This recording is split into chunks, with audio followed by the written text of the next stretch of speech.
കഴിഞ്ഞ ചില എപ്പിസോഡുകളിൽ അൺഓതറൈസ്ഡ് ബിൽഡിംഗ് എങ്ങനെ റെഗുലറൈസ് ചെയ്യാം എന്നത് സംബന്ധിച്ച് സർക്കാരിൻ്റെ ഒരു പുതിയ ഉത്തരവിൻ്റെ അടിസ്ഥാനത്തിലുള്ള വിവരങ്ങൾ പങ്കുവച്ചിരുന്നു. ഇന്ന് അതിൻ്റെ തുടർച്ചയായിട്ടുള്ള ഒരു എപ്പിസോഡാണ്. കഴിഞ്ഞ 2 എപ്പിസോഡുകളിൽ പ്രധാനമായിട്ടും എന്തൊക്കെ കാര്യങ്ങളാണ് നമുക്ക് റെഗുലറൈസ് ചെയ്യാൻ കഴിയുക എന്നുള്ള വിവരം പറഞ്ഞു. അതിനെ തുടർന്ന് നമ്മൾ അടയ്ക്കേണ്ട ഫീസുകൾ എത്രയാണെന്ന് മറ്റൊരു എപ്പിസോഡിൽ പറഞ്ഞു.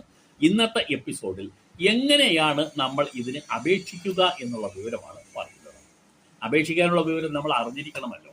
ആദ്യം പറയാം, ഇതിനൊരു ലാസ്റ്റ് ഡേറ്റ് ഡിക്ലെയർ ചെയ്തിട്ടില്ല. കാരണം ഇപ്പോൾ പഞ്ചായത്ത് പ്രദേശങ്ങളിൽ നടന്നിട്ടുള്ള അനധികൃത കെട്ടിട നിർമ്മാണങ്ങൾ റെഗുലറൈസ് ചെയ്യുന്ന ഉത്തരവ് അല്ലെങ്കിൽ റൂൾസ് മാത്രമേ വന്നിട്ടുള്ളൂ, ചട്ടം മാത്രമേ വന്നിട്ടുള്ളൂ. മുനിസിപ്പാലിറ്റിയുടെയും കോർപ്പറേഷൻ്റെയും വരാനിരിക്കുന്നു. അത് വന്നു കഴിഞ്ഞതിന് ശേഷമായിരിക്കും അപേക്ഷ നൽകേണ്ട അവസാന തീയതി മിക്കവാറും പറയാൻ സാധ്യത.